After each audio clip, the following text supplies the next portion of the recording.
All right, guys, welcome to another episode of Two DJs and One Mic with myself, DJ Mike, and the nice guy over on my right, DJ JP.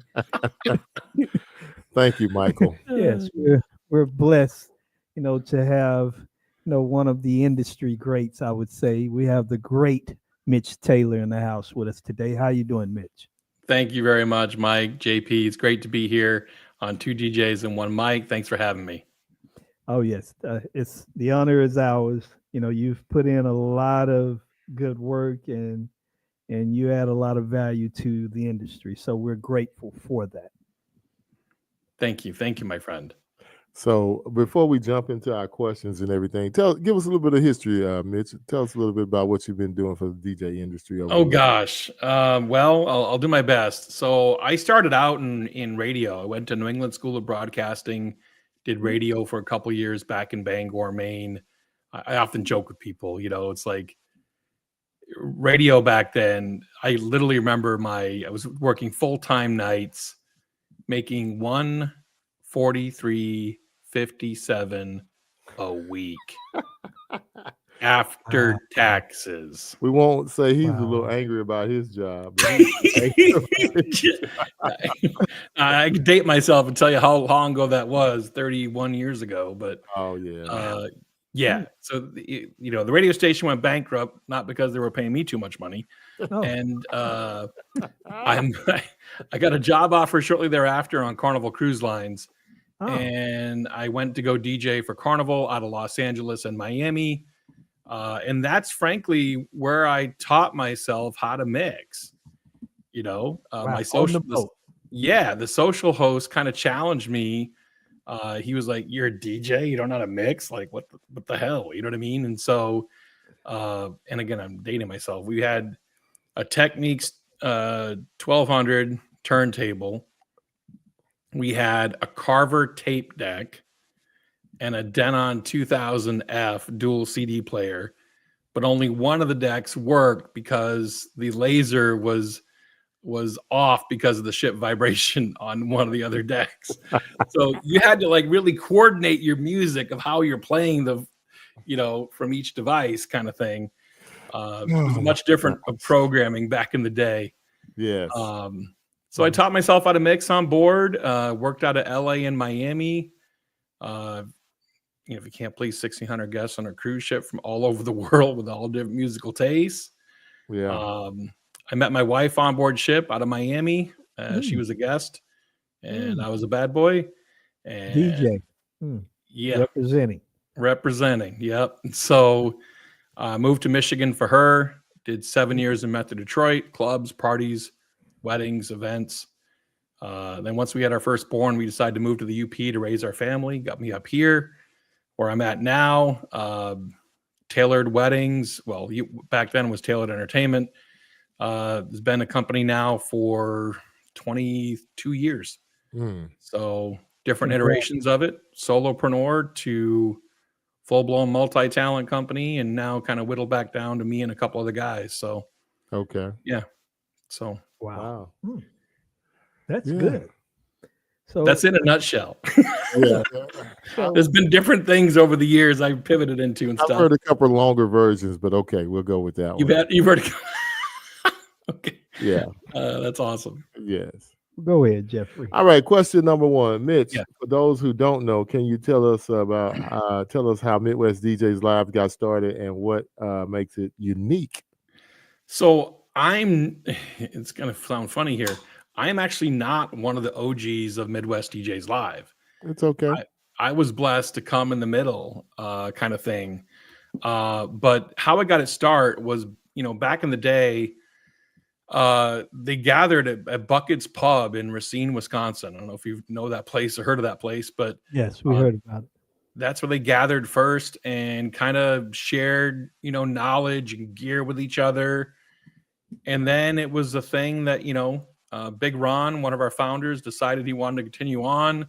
Another guy that helped organize it at the time was like, I'm good. I don't really want to do this again, And so Big Ron took it from there, extrapolated it out, and they did YouTube DJs Live. Oh wow! What year was that? That was, well, it was pretty. Oh, gosh, what year was that? I don't remember off the top of my head. Again, I'm not one of the original OGs, right? Yeah. Mhm. I don't know if I could find it for you It quick. has to be one of the years during COVID though, or something like that. No, it was way before COVID. This is way before. Wow, okay, Yeah. Yeah, YouTube Live was doing some things. It might be about 8 years ago.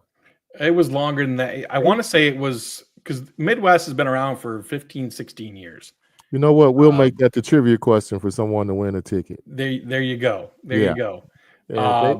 We had it on the page before. Now I can't find it. Anyway, don't worry about it. We'll get to it. So yeah, it was YouTube DJs Live for a little bit, and then of course a certain cease and desist comes down and says you can't use the word YouTube. So they had to change and moved it to the word Midwest DJs Live. And YouTube DJs Live was more some of the guys that are prevalent on YouTube, right? A little more sharing and that kind of thing. And then NLFX was our first sponsor. So we want to thank Ben Stowe for that, for being one of our very first sponsors. And then it grew from there. I've been involved with the show since 2014. So yeah, so I want to say to me, yeah. Well, I have been around that long. You got over 10 years in. Yeah. I do. I have 10 years of involvement with the show in some way, shape, or form. I believe it was Midwest DJs Live 6. Yes, Midwest DJs Live 6 was 2014. So that means 2008 was likely the origin of it. Okay, wow, that's pretty good. Like, man, that's 17 awesome. years of that's good of you guys, especially what they're founded on, of giving back to the community. So, if they can, that's a good thing. Yeah. And so there's been different iterations, like I said, as we went and we grew. We were at Potawatomi one year. It was Midwest DJs Live 10. We were at Potawatomi in 2017 off the top of my head. And then, of course, we survived COVID. We were the first show back from COVID for Midwest DJs Live 2021. And that was its own unique challenge to be the first show back from COVID. I'm sure. And how we managed that with the hotel and, social distancing and all that stuff, you had to go through. I know that was interesting. Yeah, it was. Get too close to me. Get away from me. Yeah. It's like we were the first thing shut down, us as an industry, not the show. And the last thing back, because we were gatherings, right? Yeah.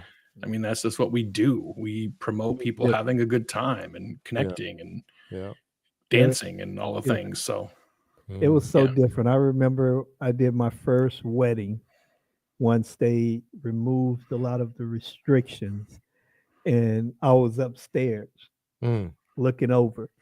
And I was so happy that I was away from everybody. Wow. And it was, because of all the information. And I remember someone got close to me and how jittery I got. And it was you don't know. You didn't know. It was weird. Yeah. All right. Well, moving right along, Mitch.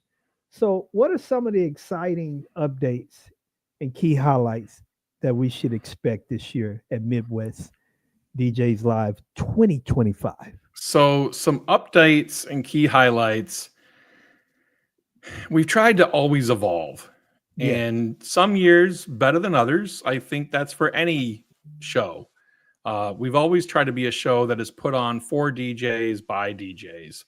That's one of our taglines. And we did a recent Sean Schuldine, one of our board members currently, championed our 501c3 status and did the give back to DJs loving DJs. So we have that component of it too now. But for 2025, different updates, we're bringing in Dave Revson, who maybe you've heard of, maybe you haven't. If you're in, Chicagoland area, he's the voice of the Big Ten Network. And he's a former Sports Center anchor for ESPN. And so he's going to be speaking to us kind of about his journey, what he's done in life and how he's taken that knowledge and expanded and grown and expanded his impact on the world. So we're going to be chatting about that with Dave Revson. We've got nightlife is a big difference that we focused on this year. Nate Nelson, if you know Nate Nelson, DJ Nate Nelson from La Force in Dallas, one of the preeminent companies in the United States, is championing our nightlife. He's our nightlife chair. He's bringing in some top talents for the nightlife event. We're actually doing Sunday night. You know, it used to be up in the View, right? Okay. Yeah. It's going to be in the main room. Oh, wow. Yeah. So being in the main room is going to be a different that changes it. Yes, because we don't have to share the space. The big ass video wall, you know what I mean? Like, it's going to be really cool. Wow. So that's going to be a difference this year, is having everything, or for Sunday night, in the main room. Chad Blackburn from Almost Famous out of San Diego. And if you haven't seen Chad do karaoke before, he's amazing. Great. He's going to do his Rockstar Karaoke for the first part. And then we got some DJs spinning after that. And then Monday night, we're flipping the script again. We're doing something completely different. I think I know already, though. We're doing Ladies Night, highlighting some of the ladies in our industry. Love it. We got Tori V from Washburn Entertainment's going to be hosting it. We got Nikki Nell, Kristen Hubbard, Jamie Perez, in Kay Sprinkles from Dallas is going to be flown in as the top talent that night. So headliner. Yeah. So that's going to be a great thing. Okay. Just recently announced. I don't know if you probably saw this. Maybe you did. You heard it here first. Go ahead.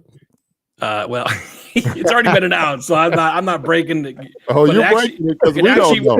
It actually was just announced today. So I think I saw it, but I didn't get to listen. Go ahead. We're still in the day. Did a guy would start with a J from Dallas announce? Yes, sir. Okay, yeah, I saw it. I just didn't get to listen to it, but go ahead. Tell me. So Justin, he put out a post, talking about one of the other conferences, and I don't want to, get into that.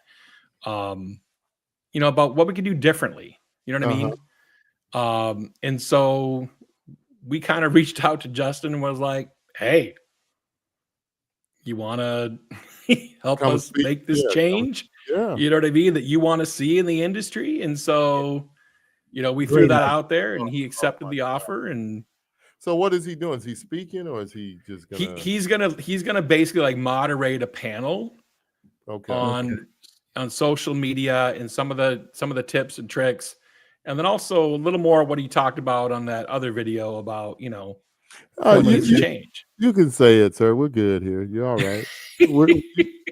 I mean, it's out there. Everybody knows exactly what I know. Yeah. But, well, everybody needs to change. It's not just them. Everybody, all of us need to make tweaks and changes. And if you're gonna listen, that's even better. And if you're bringing in the person that actually brought it up, that makes it even better, because now you can hear exactly and hear from other people what they think need to change too. So there's nothing bad with that. We want to make it where everybody wants to still continue to come, and you feel like there's a reason to go, and you're not going just to go and meet in the hallways and party and drink. Whatever we do is, at those things. But I'm glad y'all doing that. I like that. If you're not evolving, you're dying. Yep. If you're not getting better, and you got to listen, because they're what's coming. They're the future. They're coming. I mean, Justin and Nate Acosta and all the young Access and all of those guys are the young and up and coming DJs. Our producer A-Rock, he's a young, one of the people out there doing everything now. So we need to make sure we hear from those guys and listen to them. Yeah, I believe in that. And I also believe that myself, having been in the industry for, 30 some years, whatever it's been now, never forget where you came from. Like we often tend to look at people and look down at someone because they're just starting out. Listen, we all put on our pants the same exact way. You know what I mean? Like, your ish stinks too. So, it's big time. You know what I mean? Like we got to help each other out as DJ brothers and sisters. You know what I mean? Yeah. Not be slamming people, in my opinion. Yeah. Oh, and I mean, we agree with that. We want to do it. If we're going to do it, let's do it in a tactful way where we'll address it, get all kind of opinions, all kind of input, and try to make it better. Make everybody want to attend, because all we're doing overall is just making the industry better. Yeah, and think about, what we have now as an industry. How many great educational opportunities exist for DJs currently? Anywhere, everywhere, and not just conferences, this podcast, other podcast, you know what I mean? There's so many vehicles. Yeah. And for education for DJs. And so new DJs have it way better. Oh yeah, because we had to learn from somebody if they were willing and patient enough to take the time to help and teach us and show us the ropes. And there's so much, man. I listened to something the other day that say we got so much, we spend so much time people wrong that that's how it gets taught to the next generation. But we have an opportunity with all these platforms to teach people a better way to do everything. Yes. Yeah. Absolutely. True. Yeah. All right, Jeffrey. All right, my turn. How has your experience with tailored weddings shaped your approach to DJing and the event planning? This is a great question. You didn't prep me with questions ahead of time. No, we do our research. I love it. Yeah. So tailored weddings, it evolved. In 2005. Looking back, 20 years ago. Wow. I was kind of crossroads, honestly. Am I going to go full in on this? Or am I going to hang it up and find a real job? You know what I mean? Type of thing. And so I went back and found a mentor of mine that I had learned from back in the day, Mark Farrell. Mm-hmm. He was doing a workshop in San Francisco, of all places. The Love Story workshop, and I decided on a whim to go. Mm-hmm. And that changed a lot for me to be able to, and that kind of set the course. I found Disc Jockey America. I found Northern Disc Jockey Conference with John Young and Disc Jockey News. Shortly thereafter, I was writing for the American Disc Jockey Association in their national newsletter, and I was writing for Disc Jockey News and then Mobile Beat, and I was speaking at shows. And so it was very much a evolution. And the planning side came into play through a thing called Wed Guild. I don't know if you remember Wed Guild at all or not.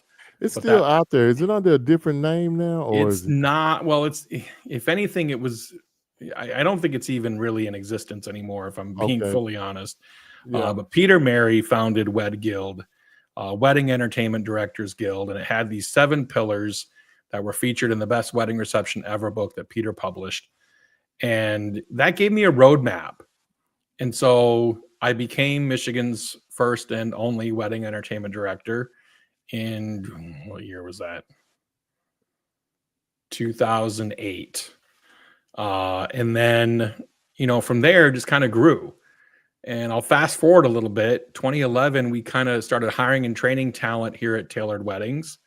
And so I grew the company then from just myself as a solopreneur, grew it up to, again, I'm in a town of 12,000 people. Okay. Wow. That's where I live now. The closest Starbucks for almost ever until about 6 years ago was 65 miles away.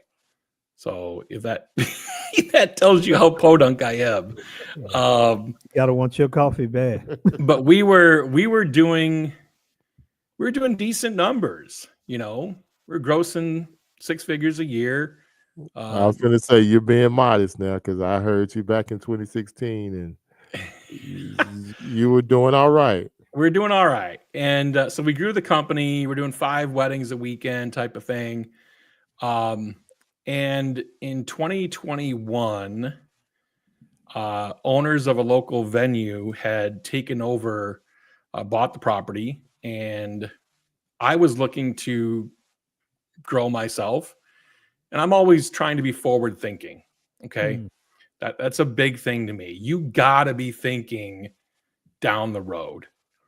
You gotta be thinking a few steps ahead. And that applies not only to life, but it also applies to your business and in wedding planning.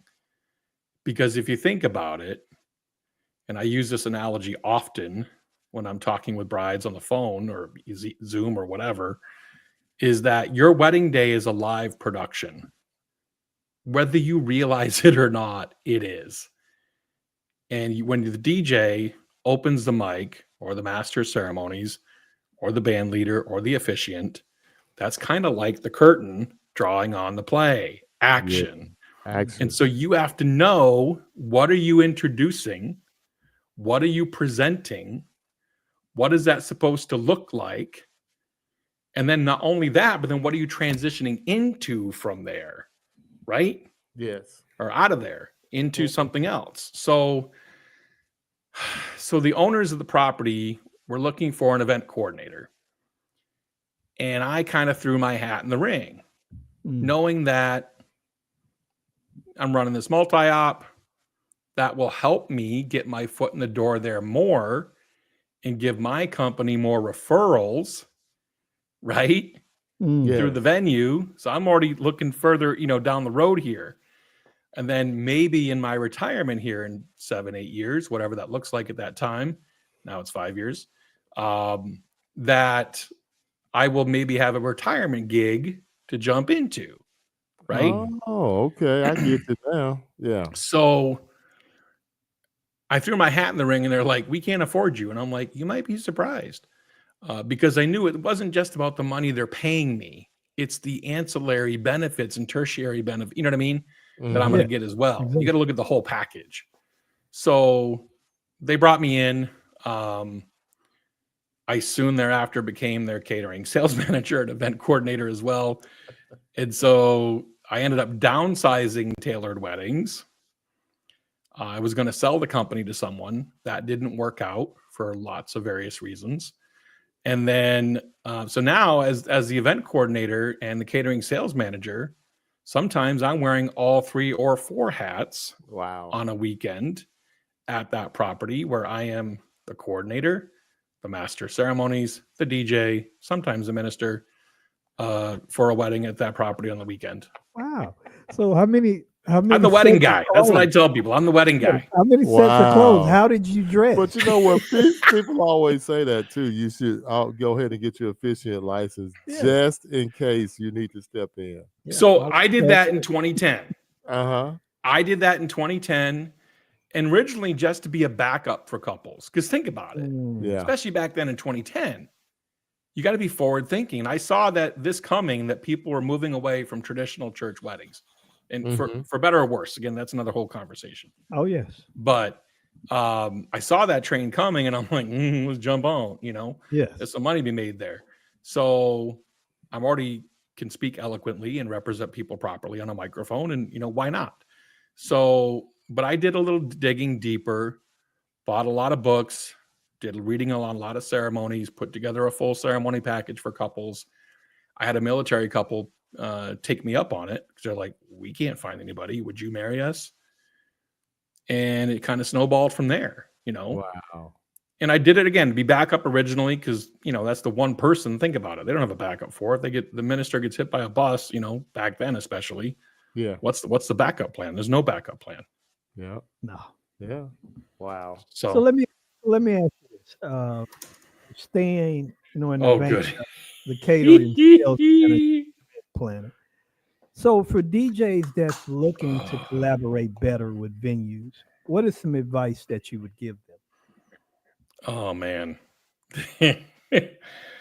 I tell couples this too. Listen, as your catering sales manager, because I'll have conversations with them, and of course, Tailored is on the preferred vendor list for the venue. Of course, it is. Why wouldn't it be? The owner's only stipulation is that we're not the only entertainment company, which I get it, totally fair, right? So, what advice do I have for DJs wanting to get in better with the venues, right? That's the question. So, do what you say you will do. DWYSYWSWYD, whatever that is. So, like I've had DJs, I removed a DJ. This is a true story. Really? From the preferred vendor list for that venue. Okay. I hope they're not listening to that. Hey, but you know what? Hopefully it made him into a better DJ. And sometimes, be honest, brother, we need it in some other situations too. So that's not a bad thing. It's not something to be proud of, but it's not a bad thing either, because we need some DJ police sometimes. Well, I removed him from the venue list because they not once, but twice showed up in my, I don't know what the hell, I got balloons there. They showed up late for a ceremony. Oh. And wow. I shouldn't say late. So in my opinion, late. Hey. So in other words, the ceremony is going to start at 4:00, right? He showed up at? Prelude music is at 3:30, correct? Most cases. DJ is still rolling equipment outside to set up a ceremony rig at 3:40. Oh. Wow. Yeah, you did the right thing. No. You can't play with that day. That is an important day. You cannot play with that. That don't fly with me. Got there at what time? 3 what? He was still rolling equipment. He was still rolling equipment for the ceremony at 3:40. He's supposed to be playing music. He got 20 minutes. Did he set one up and go set the other one up? I mean, again, that's what they do, right? They and to me, if you're doing ceremony and reception somewhere, you probably should have 2 sets of a gear. Yeah. Mm-hmm. Or at least separate head units. You know what I mean? I don't know. This has got to be a first. We had a DJ fire another DJ. I love it. I love it. That's funny. But it's true. I don't know what to tell you. Of being fired, though. Yes. All right. Keep it rolling there, Michael. Go ahead, Jeff. All right. What are some common mistakes DJs make when trying to grow their business? Not delegating. Trying to do too much. And this is certainly give me a good example. What do we try to do? So, in other words, do the things that you love. Like for me, I love sales. I've been involved in sales my whole life. I studied under Jeffrey Gitomer, America's best-selling author of the best sales book of all time, Little Red Book of Selling. Trained under him, got a Gitomer certified advisorship from him, and did a bunch of his workshops.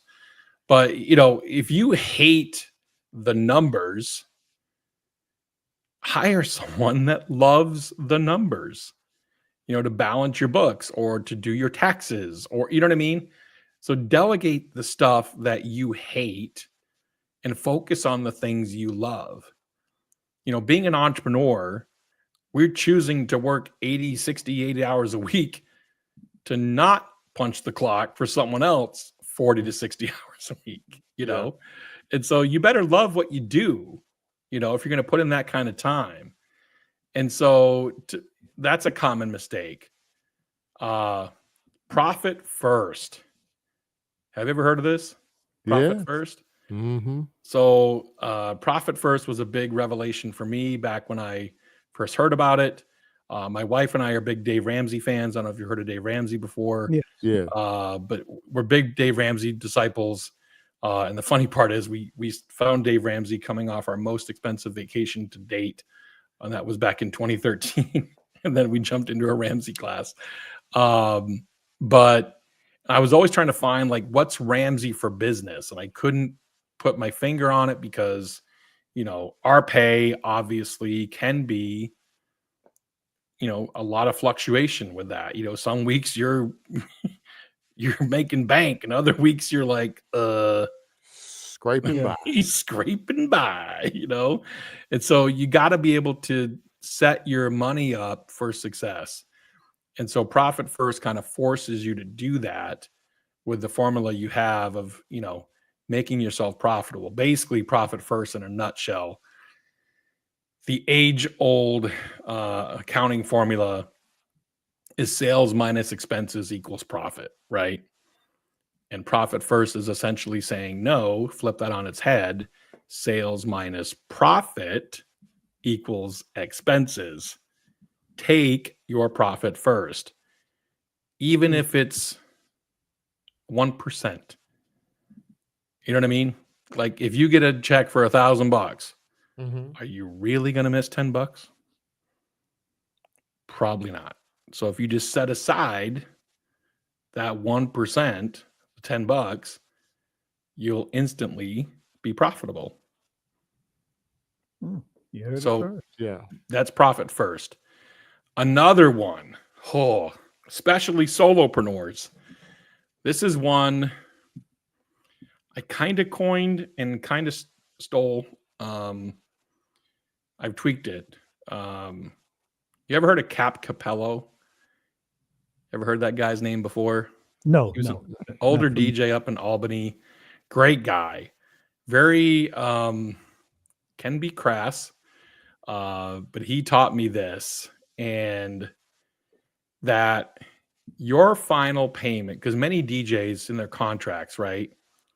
And this is especially important if you are a solopreneur or maybe a smaller multi-talent company. Okay. If your balance is due 2 weeks prior and someone cancels on you, and a lot of people say, well, I have it written in my contract that if they cancel on me within 90 days or 60 days, they have to pay the balance. Okay, but you're chasing the money. Yeah. Right? He who has the money wins. Yes. So can I ask you a question? What is yours right now? And I'm gonna see if you were 5120. So I operate off 5120 with rare exceptions. So how go ahead, explain. 5120 means this. 50 is 50% down to lock in a date. Okay. 120 is balance due 120 days prior to the event date. Oh, here's Lord. Why. I thought I got it, but I thought you were saying 50, then 120, but now that means 120. But go ahead. Wow. Yeah. So 120 days prior to the event date. Here's why, especially if you're a solopreneur or a small multi. Because again, if someone cancels on you, like we're in the Midwest, right? So our wedding season, our event season is primarily what? April to October, 6 months. Is that a fair statement? I guess for you guys, because we're in Dallas, we get married. You're in Dallas, okay? So you got 12. We do 12-month wedding. 12 months out of the year. Yeah, so again, do what works for you. Okay. Yeah. But even still, in Dallas, 9 months out of the year, maybe it's primary wedding season, right? Because you're likely not doing a hell of a lot of weddings in July in Dallas when it's ridiculously hot, right? Yeah. Unfortunately, yeah, we do. Yes. Yeah. Okay, well that's great. I'm I'm glad. But in the Midwest, again, we have a finite amount of time to earn our money, right? So 6 to 9 months. So if someone cancels on you, DJ Rel says it's Ohio, it's April to October. So he's making my point. So if someone cancels on you, the likelihood of you being able to recoup that money, if they cancel on you 2 weeks prior or 3 or 6 weeks prior or 8 weeks prior, it's gone, right? You're not going to be able to rebook that date likely. So in other words, the day of your final payment and the day when likely all the leads dry up for you for that date, that should coincide. They should be the same date because your opportunity of that dates are inventory. Yes. There's only one June 21st, 2025 ever. Once it's gone, it's gone. I can't recreate it again. Okay. So now if someone's, taking away my opportunity to earn my living on that date, especially for those of us here in the Midwest, like Rel said, in Ohio, it's April to October. So if we lose that, we have 6 months prime time season to make a 12-month salary. So if they don't pay you, that's like them likely not getting a paycheck for 3 weeks. Wow. And that's kind of how you explain it to them. If you just have a conversation, it's one of my favorite quotes ever. It's a conversation, not a confrontation. A conversation, not a confrontation. I wish I had said that. That's not an original quote. It's okay. It's still good, though. It's a great And a lot quote. of us look at everything as a confrontation and not try to have a conversation. No, it's a conversation. It's like, hey, dude, this is how I have to run my business, because again, if you cancel on me, I can't recoup it. You know what I mean? No one's going to call me and want to book, 2 weeks prior or 6 weeks prior. Like that, the leads are gone. Wow. Yeah, that's good. And I was trying to remember if it was you or Rob I got that from. So I heard you speak at Mobile Beat, and I instantly went back and changed mine to I went to 90 days instead of 4 months. Fine.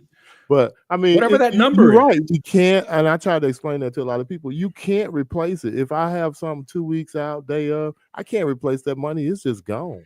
It's got so again, you run your business how you see fit for you. Again, for me, it's 120. Everyone else is different. Have I sometimes acquiesced on that? Of course. Yeah. But the vast majority in the contracts, it's 50, 120. That's what it is. Wow, that is. Wow. So, all right, Miguel. So just looking at how you talked about, you like to think forward. Yeah. So looking at the industry and how it's constantly evolving, what are some of the trends that you see that are making an impact? Oh, that's a great question. So I have a unique perspective, I think. And I don't think you know this about me yet. Maybe you do, maybe you don't. Another thing I pivoted into in the last 2 years is I am a remote inside salesperson that can be hired to sell for your company.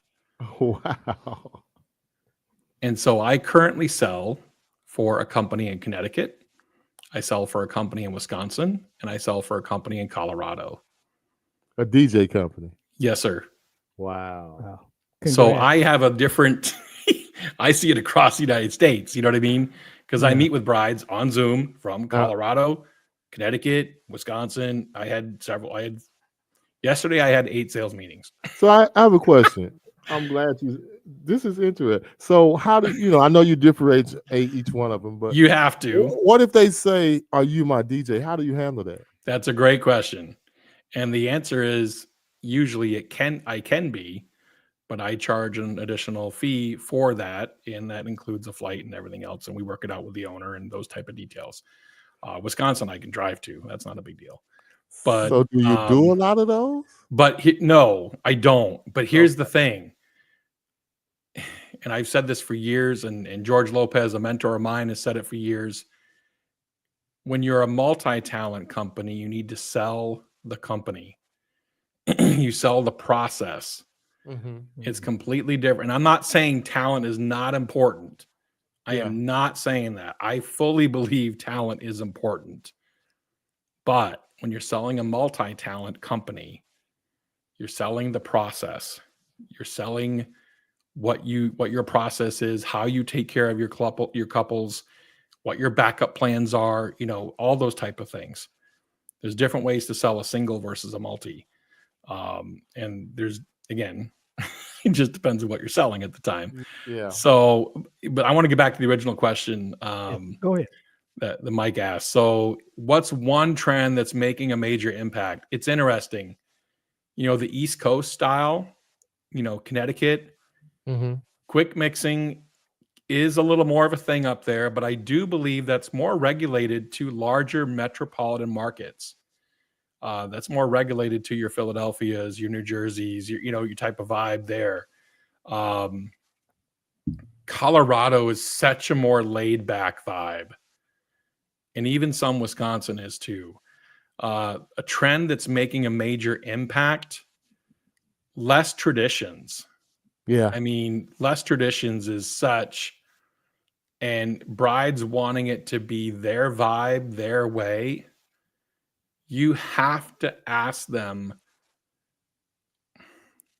Here's a question I often ask, and I'll give it to you in the exact conversational way that I give it. Okay. If you could be a fly on the wall as your guests are driving home from your wedding, what do you want them to say? Love that. Because that speaks to the outcome that they're getting. Yeah, exactly. You know what I mean? And for something as intangible as entertainment, because face it, they're going to look at photos. They know what their photos are going to get from their photographer because they've seen examples of the work. They've tasted samples of their caterer's food. They've tried on their wedding attire. They can't try on we got reels and we got videos, and yes, but that's also work you did for a different couple. They're completely different than, someone's definition of a great wedding can vary greatly. Yes. You know what I mean? Like, it can be very different. Yes. Some people want the fist bump and the rage and, you know what I mean, the throwdown and quick mixing, and other people want a cocktail party. Oh, yes. Yeah. Nothing wrong with either one. No, it's all, like you say, the bride wants her vibe. And it's just a great thing to have those type of questions for them to be able to pull that information out of them, because that's like part of the recipe for success. Yeah. Wow. I just saw Keith Clark's comment. Yeah. Oh yeah. Yes. Keith helped set up my my portals through Tailored Weddings, and he and I've collaborated on a few different things. And so Rel, it's absolutely, Rel, it is what is, it's how you say it. Wow. Mm-hmm. Yeah, I've never used that one, but I may have to bring that out. But yeah. I usually just ask and paint the picture. I've already visualized myself saying it. Yeah, go ahead. Paint how you want your wedding to be, like that. Yeah. Mm-hmm. Wow. God, that's a good one. I like that. So go right ahead. Can you share a memorable, successful story from an event you planned or performed at? I know you have so many. Yeah, I have a lot. First thing that comes to the old brow. Yeah, probably the first one that comes to mind is a wedding we did 2011 off the top of my head. I didn't even perform this wedding. Okay. Totally didn't. One of my talents did. Okay. But I knew the bride and groom. And well, actually, no, I'm going to give you a different one. Well, I can give you that one and I'll give you a different one. That one, the bride's dad was on oxygen and wasn't given long to live. Oh. And she still wanted the moment with him. Mm-hmm. And so we just had our talent introduce the moment really succinctly. And dad rolled out with the wheelchair and she just kind of sat on his lap and hugged him. And that was their dance. Okay. Wow. Man, that was really emotional. It was. This other one is actually also really emotional. I did a wedding in 2012 for a couple named Kim and Josh. And we do our planning way in advance. Mm-hmm. That's something that's, Keith can testify to this. Tailored Weddings, we do our planning way in advance. And I found that is very different than most DJ companies. We start our process about 6 months prior to their wedding. Okay. And there's lots of reasons for that. Because I want to get ahead of all the bullshit. Frankly, I want to get ahead of, the planner's giving this or the caterer's giving this or the photographer, you know what I mean? We want to build their timeline and help them with things ahead of time so that we can set them up for success. So we get involved early. To me, that's just important. And so I met with this couple in January. The wedding was July 28th of 2012. I'm sick with dates. I can remember dates like that. And so we got to talking about, what unique ideas they had. And he said, Mitch, my grandmother says grace at every family function. I want her to say grace for us, but I don't know if she's going to make it. And again, this is late 2011, early 2012, right? And so I turned to Josh and I said, Josh, your grandmother will say grace for you on your wedding day. And he's like, how do you know? And I said, I don't care how you do it. Take your phone, record her saying grace. we will then have it as a backup if she is unable to make it for whatever reason and be able to play it. Okay. And back then at the time, we were doing TVs and things like, that. I don't do those anymore, but we were. And so fast forward, his grandmother passed away 3 weeks prior to the wedding. Oh, man. And so when I went to introduce that moment, and it's again, how you set it up, because Everett already knows grandma's not there. The matriarch of this family is not there. And so I said, there's one other person here that we have to honor tonight and allow them to follow through with their duties to give the blessing here tonight for Kim and Josh. And we played the video. And there was not, and it was just literally a regular, bad iPhone from 2011 video of grandma. If you could picture grandma in her kitchen saying a blessing for 15 seconds. That's all it was. Okay. 20 seconds, whatever. There was not a dry eye in the house. Yeah, that's wow. But then you, as the MC, you have to spin that moment. Oh yeah, because you can't let them sit in the sadness. No, you have to cheer it up. You have to bring light in the dark spot. And you have to, and so after that, you got to pivot that to. Now I know Grandma would want all of us here to celebrate this marriage today of Kim and Josh. So we're going to eat. We're going to drink. We're going to dance. Sound good? Lead for that applause line, right? With the ramp up. And then move forward. Wow. Go on to dinner. Man, that was a good one. I like that. Yeah. Very good. Yeah, very good. All right. So as the MC, Midwest DJs Live is known for its networking opportunities. What's your best advice for DJs attending for the first time? Don't stay in your cliques. Say that again. I like that. Don't stay in your cliques. Because you go to a networking place, and this is not just Midwest DJs Live. This is your chamber. This is a business after hours, a B&I setting, whatever that is, right? Meet people, go out, see who are the movers and shakers. Introduce yourself to the speaker afterwards. Write down questions. Ask people why they do things, meet the podcast hosts. You know what I mean? That is key to be able to network. Networking is so important, and you can't stay in your cliques.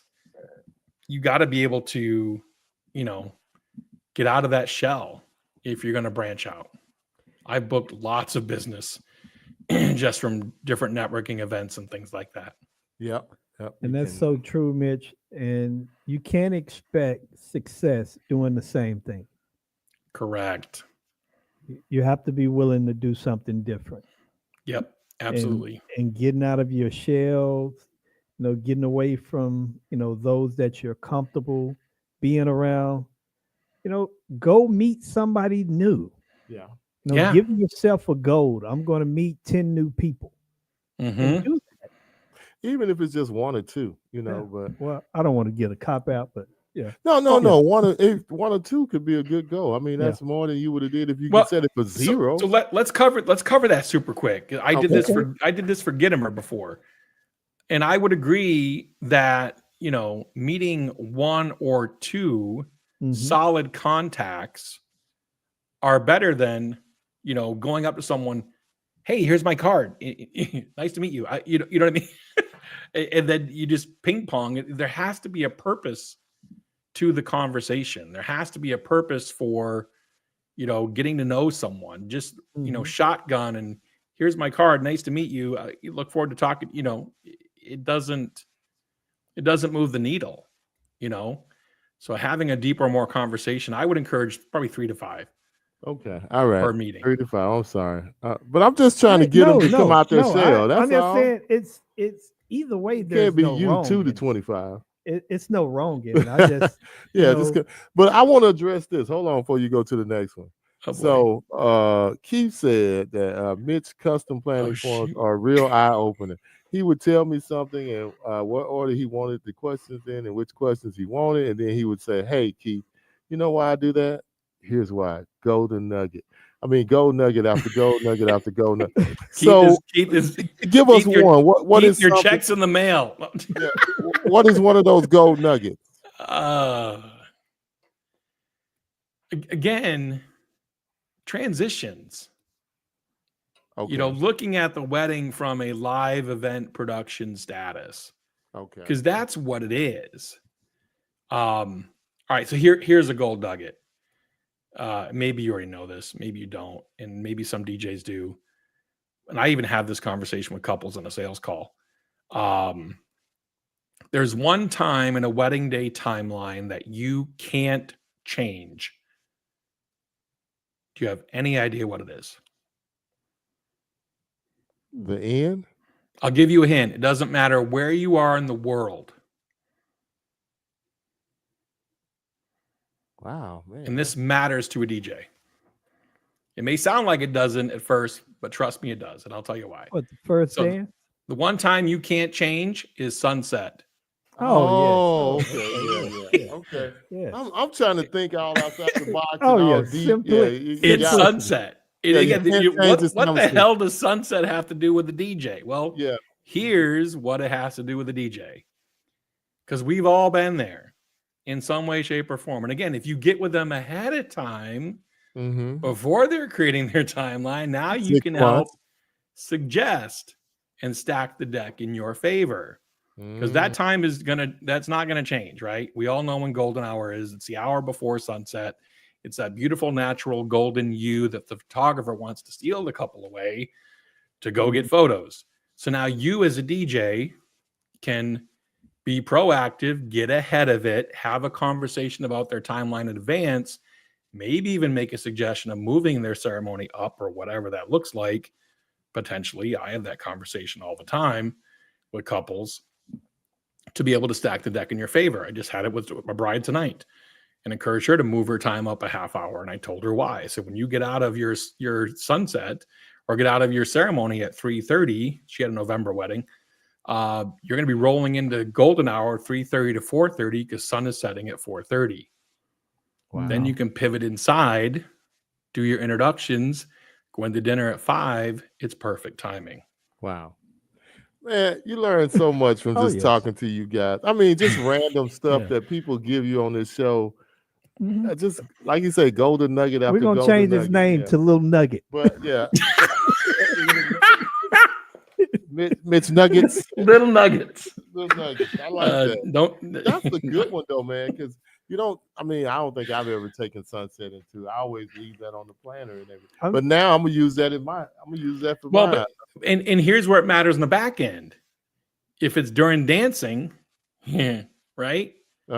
The guests are typically where the couple is. Yes, I had that. And so if the couple is taken away for sunset photos, you better be dropping some bangers and realizing who's on your floor and who's still there to keep people out on the dance, you know what I mean, on the dance floors to maximize the party. So when the couple comes back in, it's not ghost town and everyone's like, oh shit, they left. I guess I can leave early. Yeah. You know? Yeah. So you got to be forward thinking about these things and don't just show up and wing it. I mean, showing up and winging it drives me nuts. It's like, Keith know this. Tell us. Keith wants you to tell us about sitting at the ceremony. Keith wants me to give away all my secrets tonight. The sitting at the ceremony. So, okay. Traditionally, bride is on the left, groom is on the right. You have the minister just behind. You have one partner's family seated in the front row in front of them, the other partner's family front row in front of them, right? And so this is for ceremony, obviously. And the minister, the officiant, is going to do an introduction, a welcome to the wedding ceremony of blank and blank.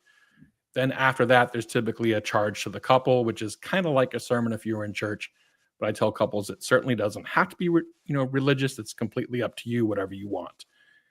After that, there's maybe a reading, and then you're going to pass off your bouquet, bride, to your maid of honor, and you're going to turn and face your partner for your vows, right?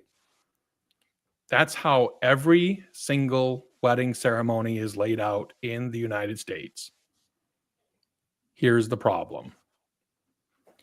When you turn and face each other for your vows, what are your parents seeing?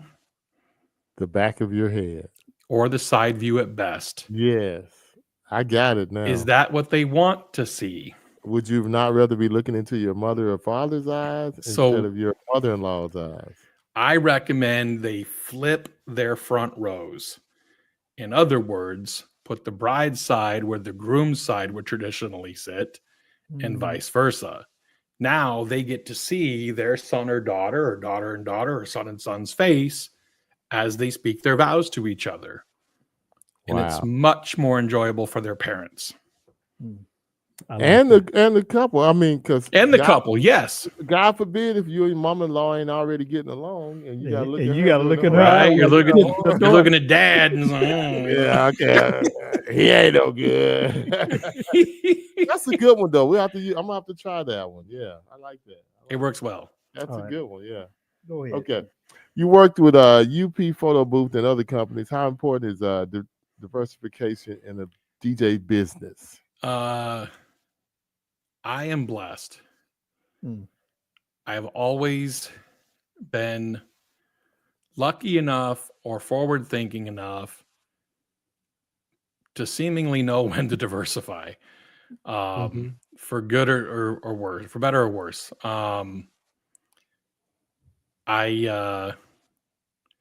The photo booth thing we started with a partner of mine. I don't usually recommend partnerships.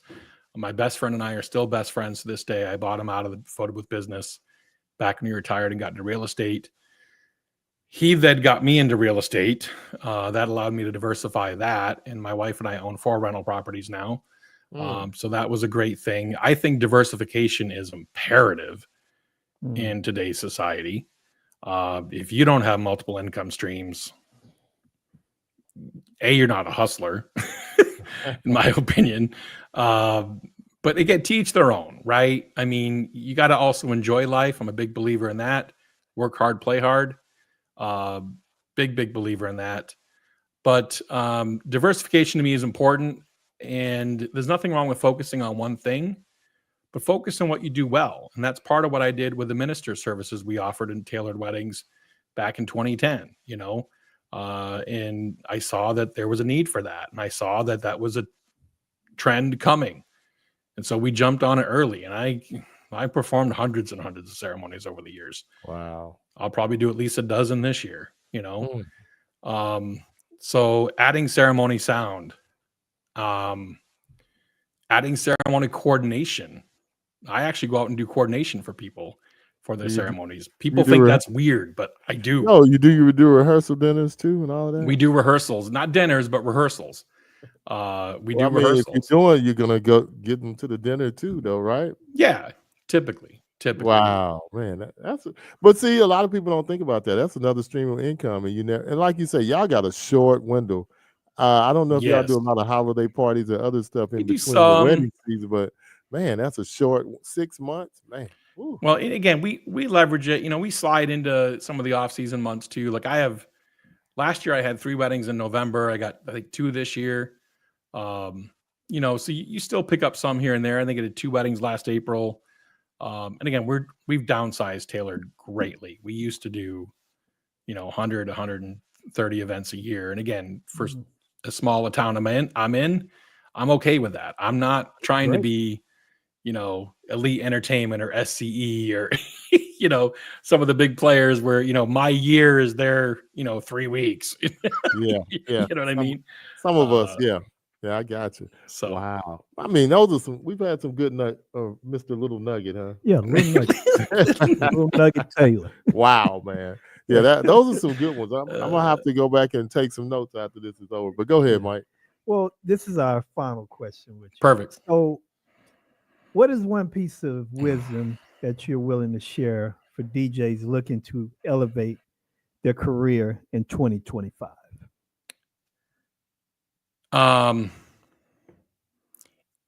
I guess I'll give you 3. Oh, that's great. And it's what I live by. And it's Okay. give first. Give first. You always need to be giving, of yourself, of your time. To me, that's why I do podcasts like this. That's why I wrote books. That's why I wrote articles. That's why I spoke. You know what I mean? At the different conferences. It's like I want to give back to the industry that has provided for me and my family and giving me so much. Mm-hmm. I've traveled from Adelaide, Australia to, LA and Boston to, the UK, you know what I mean? And spoke in different stages and everything else. And so give first, grow forward. What I mean by grow forward is you have to always be growing. You have to always be, you can't be stagnant in this business. You have to continually evolve. And it's okay if you fail, but you can fail forward, as long as you learn something in the process of failing, that's fine. And then finally, get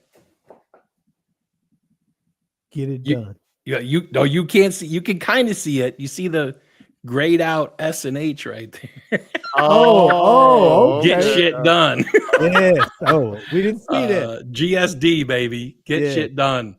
GSD. I am absolutely a GSD guy. Yes. Get shit done. And again, we don't know when we're going to die. You know what I mean? Mm-mm. We never know when that time is up. So you might as well live life to the fullest. Do what you want to do today, because tomorrow is not promised to anyone. No, it's not, man. Time is one of the quotes my mentor gave me back on my 40th birthday. Time, let me make sure I get this right. Time is the school in which we learn. Time is the fire in which we burn. Oh, wow. Yeah. That's Delmore Schwartz was the poet that wrote that. Wow. So, wow.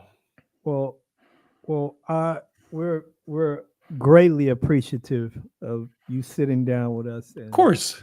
And dropping, your little trails of little nuggets. It's like Hansel and Gretel up in this. Not little nuggets, man. He dropped some. I'm just saying that's little nuggets. Oh my goodness, this is hilarious.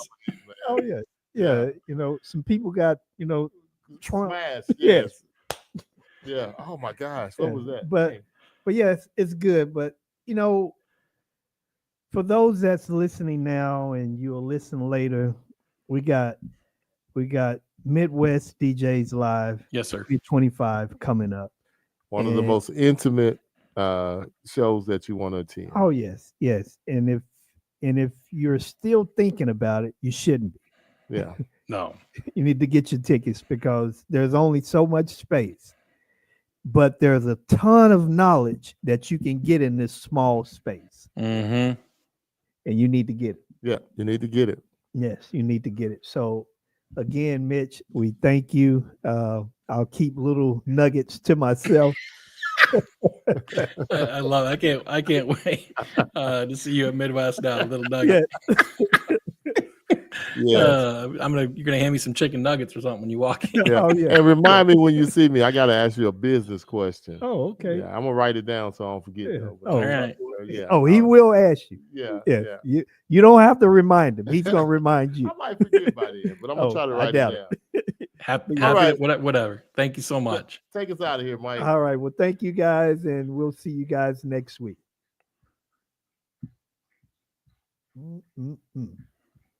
And our outro don't want to leave. So here we go. Bye.